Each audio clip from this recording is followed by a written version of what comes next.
Yo, what's going on, guys? And we are here with my off-season predictions. If you guys haven't seen these yet, we're going to talk about everything about the Utah Jazz, the draft picks, the free agents, the state of the roster, the finances, all that good stuff. If you guys want to help support the channel, hit that like and subscribe button. We're on the way to 20,000 subscribers. Now, I want to hear your thoughts before we start this video. What do you think the Utah Jazz should do? Why and how? Now, let's get right into it. What we have heard is... All right, that Alex Jensen and I believe Mr. Holland are both not returning as right here. Shout out to Tony Jones. As Utah head coach Will Hardy makes adjustments for his second season, he's not retaining assistant coach Alex Jensen and Irv Roland, are two guys who were holdovers from Quinn Snyder's there. He's bringing more, from what Tony Jones said, is he's just bringing more of his boys around. So let's talk about they'll have... Right now, they went 37 and 45. This is pre-draft lottery, all right? This is the order before the lottery. This is subject to change. The 9th overall pick, the 16th pick, and the 28th pick. So they'll have three first-round picks. Udoka Azubuike, Juan Toscano Anderson are both unrestricted free agents. I expect neither of them to return. Jordan Clarkson has a player option, which we expect him to decline. Rudy Gay has a player option we expect him to accept. Taylor Horton-Tucker, I think he's going to accept that player option. Damian Jones, likewise, I expect him to accept his player option. And Johnny Juzang is a restricted free agent that I think they'll bring back. I think he's somebody that they're willing to take a shot on. And because Johnny Juzang, I know he only played in 8 NBA, was it 8 NBA games? 18 NBA games. And it wasn't anything insane. And even in the last 8 games he played, again, nothing insane. And I thought one thing that we saw with Johnny Juzang is why that I think you should keep him as well. His last couple of games, I think he just showed, the ability to score. He's only 22, so I think they'd bring him back. Now, the Jazz have established the blueprint for how they want to rebuild this team and stay competitive.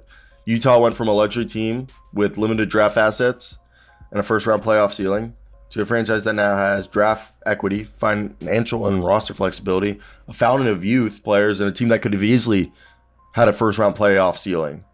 Now, Utah must show patience and not accelerate a rebuild that saw 4 of its 5 starters traded last offseason. The Jazz are one of only 2 teams, Indiana's the other, to have 3 first-round selections and have a 4.5% chance of landing the top spot. They have never, ever drafted first in the franchise history. No player on the roster is earning more than $18 million.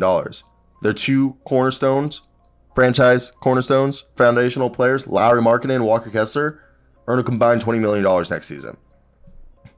Utah has a projected $30 million in cap space when accounting for the 3 first-round picks, the player options of Horton-Tucker, Clarkson, Gay, and Jones, and the partially guaranteed contract Kelly Olynyk, who we expect to be traded. Jones has until June 23rd to opt into that, which we expect him. Clarkson, we expect him to decline test free agent.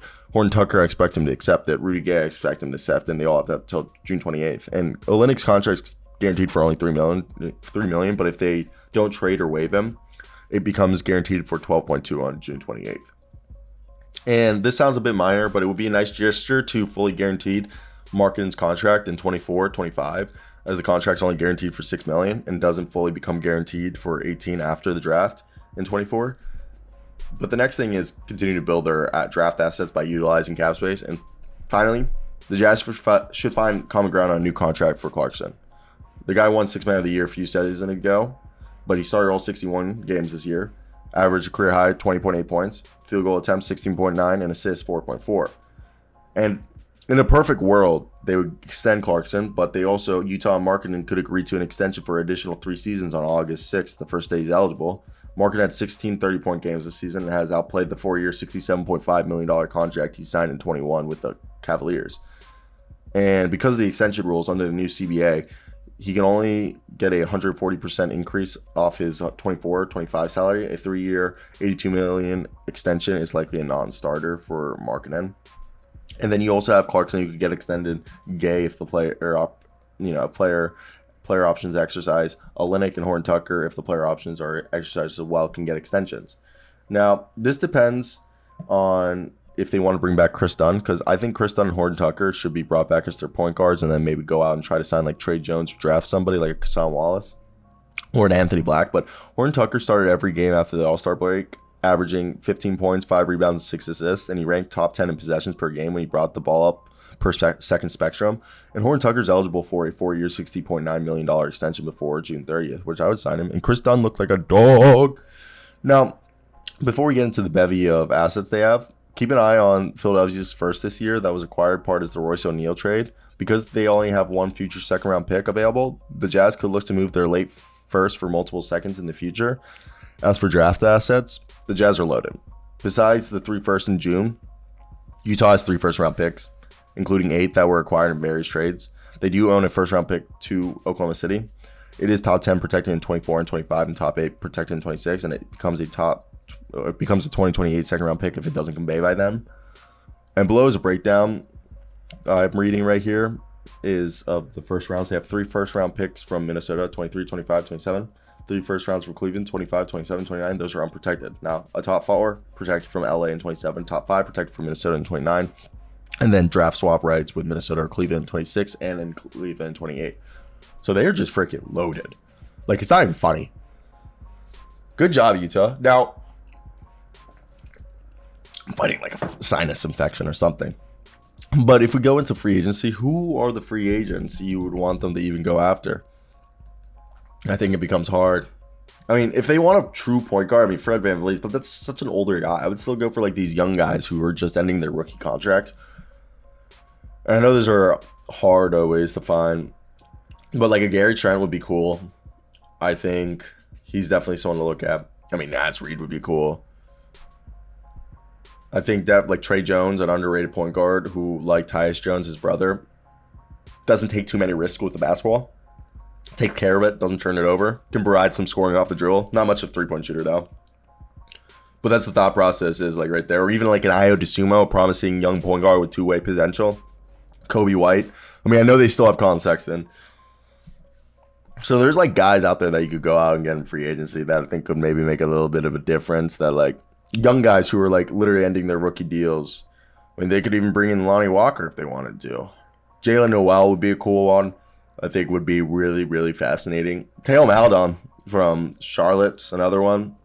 I mean, Dennis Smith Jr. had a resurgent season, showed some explosiveness off the bounce and scoring off the dribble.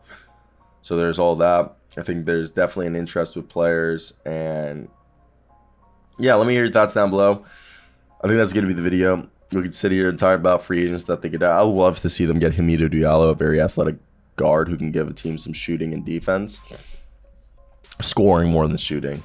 But yeah, I definitely think it's interesting to look at everyone here because I think there's the free agencies. There's a lot. Also, Jackson Hayes is a guy I think would be interesting to see if they go after. But that's it. I hope you guys did enjoy it. But peace. Oh.